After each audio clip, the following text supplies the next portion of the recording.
Hello everyone and welcome back to TowerGate. It is TowerGate Day number 513, 513, August the 7th, 2018, Tuesday. Thank you so much for tuning in. Thank you also for all the wonderful comments in the comments section. I was gone for 2 days and I didn't know I'd be missed so much. But I do appreciate all the wonderful comments. Thank you guys so much. I missed you guys too. Let's go ahead and get to the a couple news items before I get to the main topic of today's video. Okay, so the most important thing most of you have probably heard in the last 24 hours is this incredible, unprecedented act by Facebook, Apple, and YouTube against Alex Jones. Whether you like Alex Jones or don't like Alex Jones is not even the point. What has Alex Jones done that should have got him booted from YouTube, or even Facebook, or Apple? Doesn't he have a First Amendment right? I mean, I don't necessarily check out Alex Jones every day or anything like that, but I've been following Alex Jones for years, and there's nothing that Alex Jones has said that should have ever resulted in this action. But what is most disturbing is the way it was done, this tag team effort behind these three behemoth companies to target a single individual like Alex Jones, who, in the case of YouTube, helped build YouTube. When YouTube first came along, Alex Jones was the first really major player on YouTube. He brought millions and millions of people to YouTube. He has 2.5 million subscribers. It's a dangerous thing, is what it is. And Congress needs to act, and they need to act swiftly and aggressively. This has been going on for far too long. We see it happening on the social media like Facebook and Twitter. We see this stuff happening. It's gone too far. And it's time, I believe, that Congress needs to do one of two things. They either need to start using the FCC to levy some serious fines against these companies, or they need to regulate them as public utilities, because they practically are public utilities. And what happens next? If these three large companies can do this to Alex Jones, they can do it to me and they can do it to you and anyone else. Not only that, how far does this go? I mean, can you imagine what's going to happen next? Alex Jones is going to open up his mail and find out that his cable companies, sorry Alex, will no longer provide you cable services because we don't like your political opinions. Maybe he'll get something from his phone company. Sorry, Alex, but no longer going to provide you phone service. We don't like your political opinions. And where does it end? It doesn't. That's the point. This is gone too far. Gone too far. Something has to be done. It's time to start regulating these companies or levying some gigantic fines on them. You know, if Alex Jones was on the radio, was on his show every day, and he was an anti-Trumper, oh, he'd be great. He could say anything. He could threaten violence, which he doesn't do, but he could. He could do all these things, and they wouldn't have a single thing to say about it. It's all about his personal political beliefs. That's all it's about. And we can't have this. I mean, the First Amendment, I mean, it's there. It's not just a couple sentences in an old document. It's a vast writing. It's a few sentences, but it means volumes of things in terms of consequence. How it plays into the fabric of the American society, of our system. We can't have this because where will it end? And again, this doesn't surprise me with Facebook and Apple. It wouldn't surprise me at all with them too. But I'm really disappointed in YouTube. YouTube, while I've had my issues with them in the past, they've been pretty good about not letting themselves go in the way of Facebook and some of these other big tech firms. But now, the fact that they joined in today on this coordinated attack, this was a coordinated attack, and that's what makes it so scary, because they could do this to anybody. But the fact is, this has gone too far. And again, whether the Congress approves of Alex Jones or doesn't approve of Alex Jones, it's not even about Alex Jones at this point. because it's not just Alex Jones. It's been other people, much smaller sites than Alex Jones. But this is going on and on and on, and it's only getting worse and worse. Today was just the final nail in the coffin. This is where this has to end. Congress must act immediately on this. They must act immediately. They must put a stop to this now. It's time, in my opinion, to start regulating these companies just like you would a phone company or anything else. They are essentially public utilities at this point because they're so large. They never should be allowed to get this large. So either they need to be broken up, they need to be heavily regulated, and they should be fined to hell and back. Because this is as bad as it gets right here. Unfortunately, it could actually get a lot worse. And so, yeah, it's got to stop. But I fully stand behind Alex Jones. And I do hope that Congress acts soon and swiftly, very aggressively, to deal with this situation, because they cannot let this stand right here. They cannot let this stand. Alex Jones should have his YouTube channel completely restored. He deserves an apology at the highest level from Google. It's disturbing. Is the Mueller probe coming to an end? Concord Management. The lawyers for Concord Management have made a motion to the federal court judge to rule on whether the Mueller probe is constitutional. Two Obama appointee judges pointed out the question, or punted on this question previously.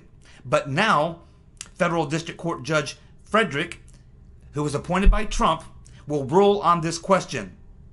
Now, the law says that there must be a stated crime to launch the type of investigation that Mueller is doing. But there never was a stated crime by Rodenstein. If Judge Frederick rules based on the legal and proper and constitutional guidelines, the Mueller probe will be ended.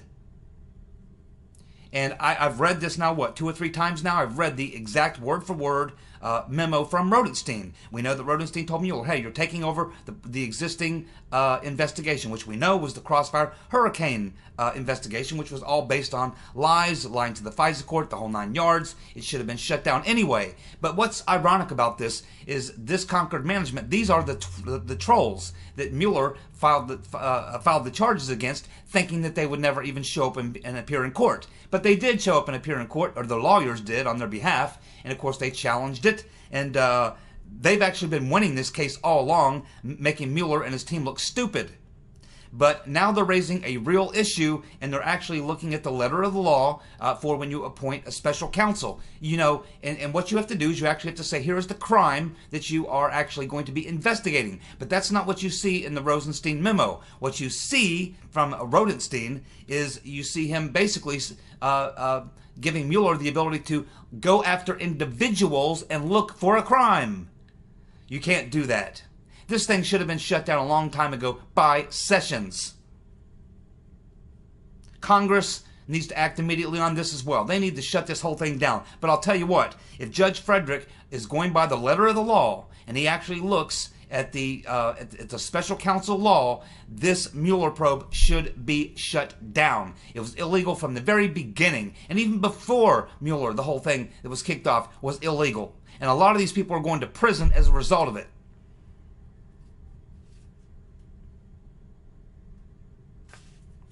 Paul Sperry has tweeted out that he is hearing from his sources, and of course we know Paul Sperry, he's about 99% accurate. Rarely is when Paul Sperry's sources tell him something that they turn out being wrong.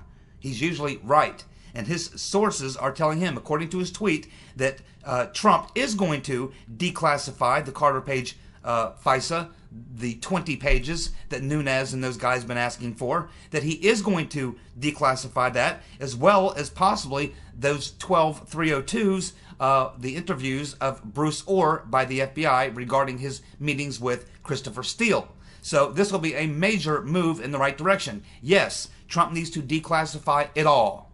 And if Paul Sperry is hearing this from his sources, you better believe that there's a lot of truth to it, and we could very likely see here within the next, before the month is up, we could see Trump declassifying those 20 pages of the Carter Page FISA applications, and of course the 302s as well. And there's other things that we need to see declassified as well. So I think Trump's just biding his time.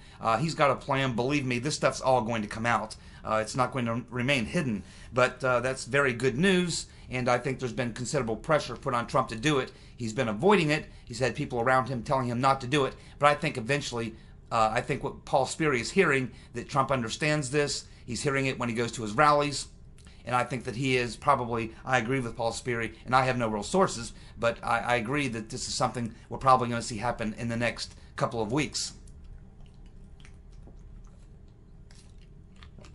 Because as Devin Nunes told Maria Bartiromo, it's in these 20 pages where Devin Nunes says, we'll see what Comey meant by this mosaic of intelligence information that was used to get the to get the FISA warrant. And I think we're going to find out that the blacked out parts of the 20 pages is going to be the stuff that deals with the confidential informants. Probably Mr. Halper, possibly Mr. Downer, maybe Mr. Mifsud.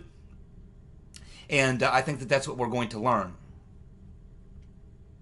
from those 20 blacked out pages. So let's all look forward to seeing that happen. Okay, yesterday I was just too busy, just had too much to get to. I never made it to the dumbass of the week. So I know my good friend out there in the great Northwest, Peter, doesn't like it when I forget to do dumbass of the week. So here you go, Peter. Dumbass of the week. And this week we have a first-time winner. A first-time winner. Well-deserving. We have Allison Grimes. Allison Grimes, Grimes. She is a left-wing nutcase commie politician in Kentucky who's running against a good man, Rand Paul. And she's going to lose to Rand Paul, by the way. But she's giving a speech the other day, and she says that, quote, Rand Paul could be beaten. Just ask his neighbor. Now, for some of you who are not familiar with what I'm talking about, Rand Paul's neighbor aggressively assaulted him. It resulted in 6 broken ribs, 3 displaced ribs, a pleural infection, and pneumonia. Very, very serious. Very, very serious. And so Allison Grimes believes this is funny, something she should make a joke about. But this just tells you exactly how nasty the left is, how nasty the adversaries are. This is the way these people think. Do you think she'll be banned? Do you think she'll be kicked off YouTube? Do you think she'll lose her Facebook account? I doubt it. Rand Paul is going to defeat Allison Grimes, and she's a hack politician. Every time there's an election coming up, if there's an open office, she's running for it. So, shame on you, Allison Grimes. You are disturbing and disgusting to make such a comment. We'll see if she's sanctioned in any ways for making such a comment. Totally disturbing thing to say. Allison Grimes, Kentucky hack, left-wing nutcase commie politician, you are well deserving of the dumbass of the week. Now, getting to the main topic of today's video. As you know, I am a big fan of Dan Bongino. Love Dan Bongino. And I tune into his show whenever I can. But I've tried to reach him a couple times in the last couple weeks because Mr. Joseph Mifsud has been on his radar screen because he's been popping up in the news lately. And there's a couple things that Bongino's been saying about Mifsud, which are not exactly correct. And it's just, you know, a lack of information or what have you that's a problem here. I did try to contact Bongino on 2 occasions. His links to his website are broken and that type of thing. So I'm hoping he'll watch today's video because I really want to help him out. I really like Dan Bongino. But on the topic of Mr. Mifsud, he's missing some information here. Now, as you know, I've been covering Mr. Mifsud very closely. I've done a couple deep dives on him myself on YouTube videos. And so there's a couple specific things that Bongino is saying, such as, well, you know, Mr. Mifsud, he disappeared. No one knows what happened to Mr. Mifsud. Well, that's not exactly true. I know exactly what happened to Mr. Mifsud, and so does a lot of other people for various reasons, which I'm about to go into. So I'm about to help my good friend Dan Bongino get straightened out on exactly what we do know about the whereabouts of Mr. Mifsud. Also, he says, well, you know, and Mifsud's a guy who, of course, told Papadopoulos that the Russians had dirt on Hillary. Well, of course, that's not exactly, that's the allegation, but that's not exactly the whole truth or that's not exactly every side of the story. There's another side of the story, and that would be Mr. Mifsud himself has got something else to say about whether or not he was the source for Papagalopoulos. So what I want to do today is to try to help my good friend Dan Bongino. So I'm going to go through, based on notes from the last year and a half of covering Mr. Mifsud, digging deeply into him, and I am going to do a deep dive here for you, Dan, and I hope you watch this video, and I hope you get these things corrected, because it's key to the story. He is a key, very key player in the story, and so I want to do my best to help you out, Dan. And I am not asking you to take my word for it. I am going to provide links to 2 specific articles that will back up most of everything I'm saying, and I'm going to tell you who the sources were for the other things I'm about to tell you. And then I'm going to lay out exactly who Mr. Mifsud is, everything that we know from good, reliable journalistic reporting at this point. Okay, so I'm going to provide the links for 2 stories below the description, which will back up 90% of what I'm saying, and the other 10% comes from some other sources, which I'm about to give you now. The sources for what I'm about to tell you with this deep dive on Mr. Mifsud would be Disobedient Media, Paul Sperry, Andrew McCarthy, Chuck Ross, son of Nuo, Lee Smith, and Margot Cleveland from the Federalist. Okay, so let's go ahead and deal with these particular issues that you have here, Dan, and hopefully you'll see this video and we'll be able to get the situation regarding Mr. Mifsud corrected. Okay, so first, Joseph Mifsud, keep in mind, he is the individual who is cited as being source B and source D in the dossier. He denies this completely and says he's not source B and source D or any source of the dossier, and that the things in the dossier attributed to him are false. He's also the man who we're told was the guy who told Papagalopoulos that the Russians had dirt on Hillary. He also denies this vehemently. Denies it vehemently. And guess who else he denied it to? He denied it to the FBI. Oh yeah, he sure did, Dan. Yes, he did. So, Joseph Mifsud was not a Russian spy. Mifsud was most certainly a Western intelligence asset. The people that he runs around with in Russia were not spies or even high-level people at all. They are typically people from academia who he gets together with from time to time, and they share various thought. But he's not connected to any high-level intelligence people, could never have been connected to the 2 Russian sources at that high level that he's being accused of. And even he says that.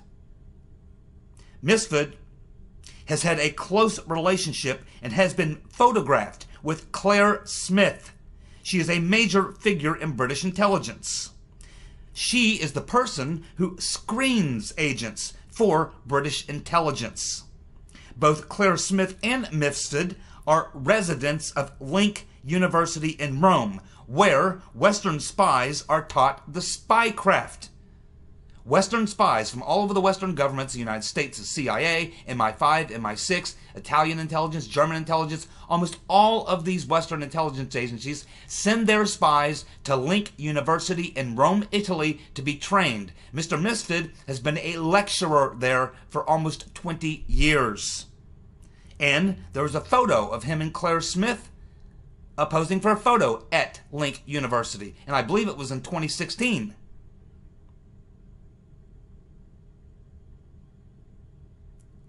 Not only that, they worked together, Claire Smith and Mr. Mifsud worked together in 2012 at the University of Stirling, when Mifsud was serving as the director of the London Academy of Diplomacy, LAO, and much more. I do not have time to go down the long list of these types of organizations related to London and the UK and the United States and Italy.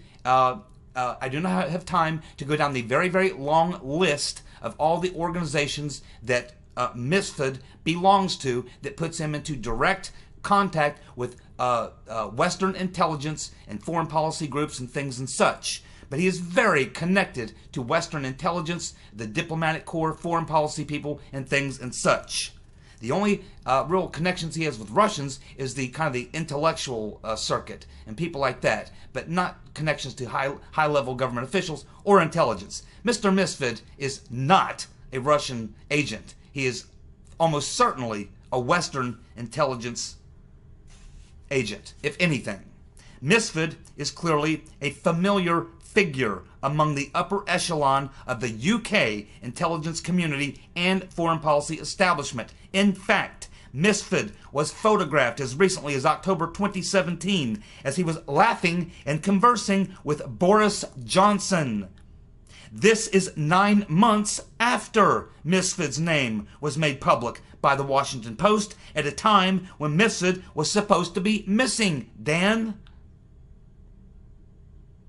This photo was taken 9 months after everyone said he's gone missing. And I'll tell you why that happened shortly. Mifsud also had interactions with United States intelligence, the State Department, and the FBI. If Mifsud was really one of the major one or two sources for the dossier, and if he was a Russian spy, he would have been arrested. Now, listen to this, Dan. Lee Smith, who I'm sure you're familiar with, writes for Real Clear Politics, or Real Clear Investigations, I'm sorry. He writes for Real Clear Investigations. And in fact, the story I'm giving to you, the link, is of Lee Smith's story and Real Clear Investigations. So, Lee Smith wrote an article, and the link is in the description, just below the box, the description box. And the story was, again, on Real Clear Investigations. It appeared on May the 30th of 2018. May 30th, 2018, Dan. Smith did an interview with a French journalist named Thierry Pasteur and a former colleague of Mr. Mifsud's. His name is Stephen Rowe. They had just interviewed Mifsud for a book that they are writing called The Faking of Russiagate. And it's about Mr. Mifsud's role in Russiagate. So Pasteur and Rowe told Smith that Mifsud denies in the strongest possible terms that he said anything to Papadopoulos about the Clinton emails. So Lee Smith actually contacted these two, the journalist, Thierry Pasteur, and Mifsud's old former partner, Stephen Rowe. He contacted them and said, hey, I understand that you've just interviewed Mifsud. And they said, yeah, we interviewed Mifsud. Really? Well, where is he? And this is what they told him. So everything you're getting now is what Lee Smith learned from these two people who conducted the interview with Mifsud. One who's a friend, one who's a journalist, writing a book, of which he is the main source of the book. So Mifsud tells these two individuals that Papadopoulos, that he never said anything to Papadopoulos about Clinton emails. And also keep in mind that Alexander Down-the-Hatch Downer said the exact same thing. He said that Papadopoulos never said anything specifically about Clinton emails. Downer says that Papadopoulos used the phrase damaging information, said nothing about emails. Now, Rowe and Pasteur also told Lee Smith that Mifsud is anything but a Russian spy. They say he is more likely a Western intelligence asset. Mifsud also told the FBI the exact same thing. The FBI interviewed Mifsud when he was in Washington, giving a speech on behalf of a group that was working in association with the U.S. State Department. This happened 1 month after the FBI did the first interview with Papadopoulos. Now, Papadopoulos was interviewed by the FBI in January of 2017. And Mifsud was interviewed just a month later. And Mifsud told the FBI that he did not tell Pops anything about the Clinton emails. Mifsud also vehemently denies that he was a source for the dossier. Mifsud says the things attributed to him in the dossier are false. Mifsud also told Rowe and Pasteur that he now believes that he was used or set up, but he does not say by who. Keep on listening, Dan. Mifsud told Rowe and Pasteur that after his name was made public as being a source of the dossier, that he was contacted by Vincenzo Scotti, who is a friend of Mifsud and a former interior minister in Italy. Scotty advised Mifsud that he should go into hiding. Now, someone that Mifsud has not disclosed moved him to a place far away in the country, in Italy, and out in the countryside, into a kind of safe house.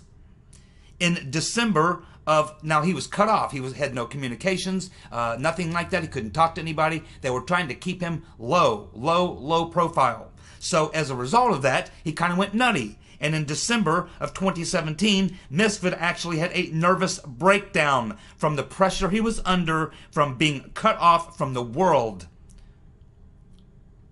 It is very likely that when Strzok went to the UK, he also met with Claire Smith and probably talked about Papagalopoulos and Mifsud with Claire Smith.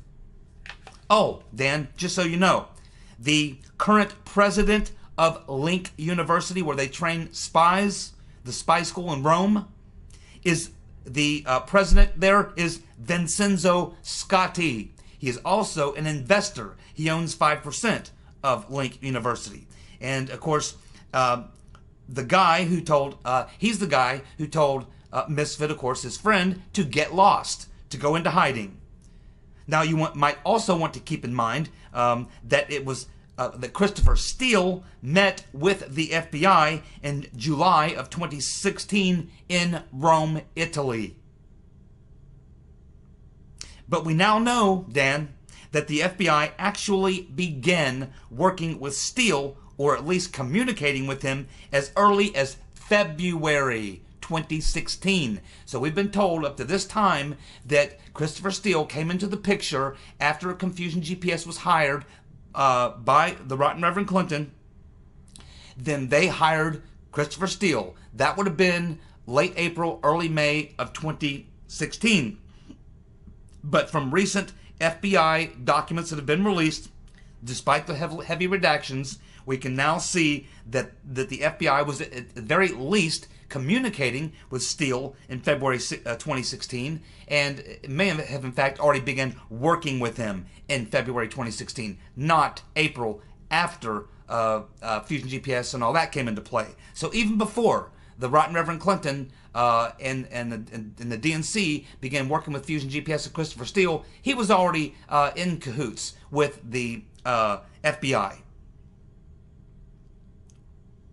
And of course, it appears that Steele was likely handed off to the FBI by the State Department, the Rotten Reverend Clinton State Department, with whom he had relations and connections. Mostly his main connection, Jonathan Weiner. And he was, of course, a Steele confidant. That, and of course, keep in mind that Christopher Steele, during the Ukraine situation, wrote over 100 papers for Victoria Nuland on Ukraine. And it was Jonathan Weiner who was the intermediary that moved those papers on Ukraine over to Nuland. So they already had the relationship in place with the State Department. So it's fairly obvious to see that all they did was they moved Christopher Steele from the State Department. They just simply turned the FBI on to Christopher Steele. And of course they already knew about him too, because they worked with him during the FIFA investigation. Mifsud's connections to Russia are not government or intel officials. They are academics. In the West, however, Mifsud is connected to intel agencies and government officials. Mifsud claims to be a Clintonist and says the only organization he donates to is the Clinton Foundation. He even claims to be a member of the Clinton Foundation. No one knows what that means. No one knows that you could be a member of the Clinton Foundation, but Mifsud claims he is. Now, Mifsud is also close friends with Gianni Pittella, who made a big splash at the DNC convention in 2016, where he blasted Trump and praised Clinton, and said Trump would be a disaster for Italy. So, Dan, Mifsud was either part of a sting operation, and he was working with the US and UK intelligence assets, or he's lying.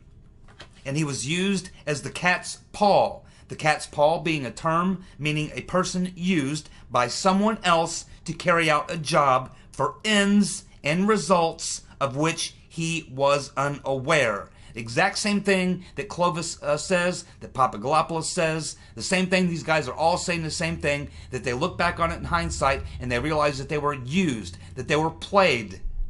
That's what all these guys are saying. In which case, Mifsud would be telling the truth, that he was set up or used. Now, if Mifsud turned out to be a Russian spy, then it would be the biggest fail by the U.S. and British intelligence in history, and that's highly unlikely. Now, as I mentioned, Mifsud was interviewed by the FBI on February 8th, 2017, when Mifsud was giving a speech for the State Department's Office of International Visitors in Washington, D.C.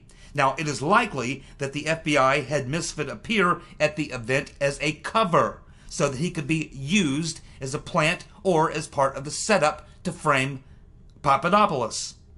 One thing we know for sure, the FBI did interview him and they did not arrest him or prevent him from leaving the country. Why?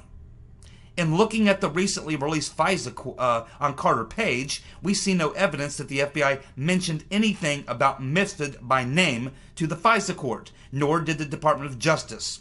It's not there unless he's a confidential informant and his name has been blacked out.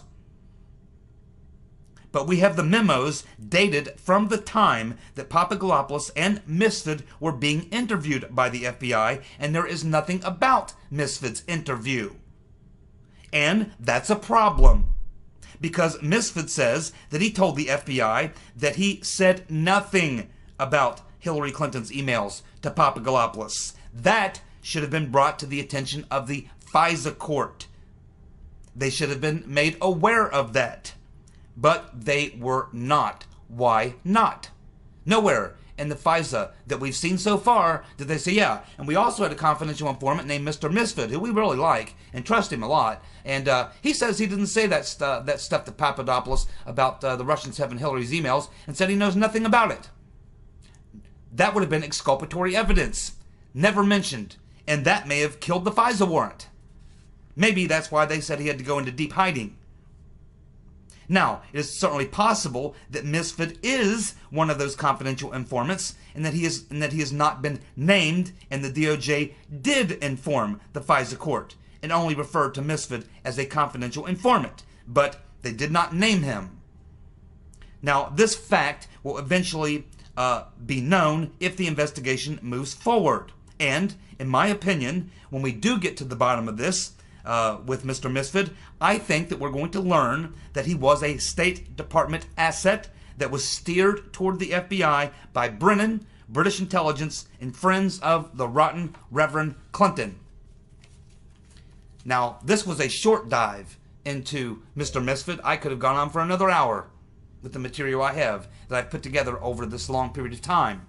But the bottom line is, Dan, I'm a huge fan and a huge supporter of yours, and I just want you to know that the next time you come on your radio show, hopefully you've watched my video, hopefully you've looked at the sources for the links I've provided to verify what I'm telling you is true, at least to the best of our understanding, to the best of our knowledge. Lee Smith's a pretty solid reporter. Nobody accuses him and some of these other people I mentioned of being liars.